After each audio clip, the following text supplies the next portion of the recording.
Hello गाइजहरू सबै सन्चै हुनुहुन्छ।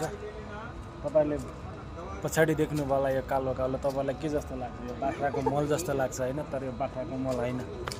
यो के हो भनेपछि जो हामीले खाएर जान्छ नि, फ्याँक्छौँ नि, त्यही नै चाहिँ यस्तो हुँदो रहेछ। वास्तविक मैले चाहिँ देखेको थिइनँ होइन। धेरैजनाले भन्नुहुन्छ होला हामीले खाएर फालेको चाहिँ कहाँ जान्छ भन्नुहुन्छ होला। वास्तविक यसरी मल बनाउँदो रहेछ, तपाईँलाई म देखाउँछु है। अब के नै अब केमिकल कुनै केही प्रयोग गरेर होला यसलाई सबै मारेर एकदम कालो के बाख्राको बिर्कौँला हुन्छ नि कालो, त्यस्तैको बनाइरहेको छ।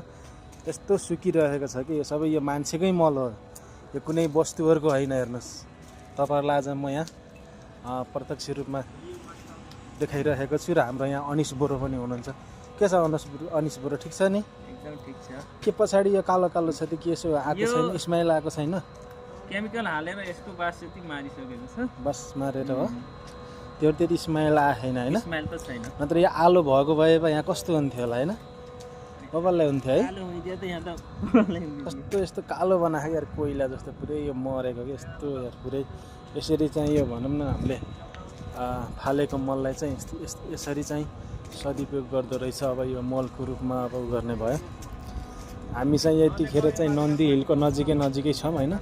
हामी चाहिँ यहाँ चाहिँ एकदम यो बिहा होइन, अब यहाँ भनौँ न बिहा पार्टी हुँदैछ, त्यही भएर हामी रिसोर्टमा छौँ। हामी केही दिनको लागि चाहिँ यहाँ आइरहेका छौँ। यहाँ बिक्की यता अर्को हुनुहुन्छ, उहाँ यता हुनुहुन्छ, यता बिक्की डन, यता हाम्रो अमर सर हुनुहुन्छ, यता हाम्रो महिला, यता हाम्रो अर्को के गरे रोहित, सबै यतै छौँ हामी। म यतै छु होइन। यो चाहिँ डाँडा देखेको हाम्रो नेपालमा चाहिँ डाँडा देख्यो, बेङ्गलोरमा पनि डाँडा देख्यो होइन। के यता मल्ल राजा हुनुहुन्छ, राजाका वंशी भनौँ न, राजा वंशीका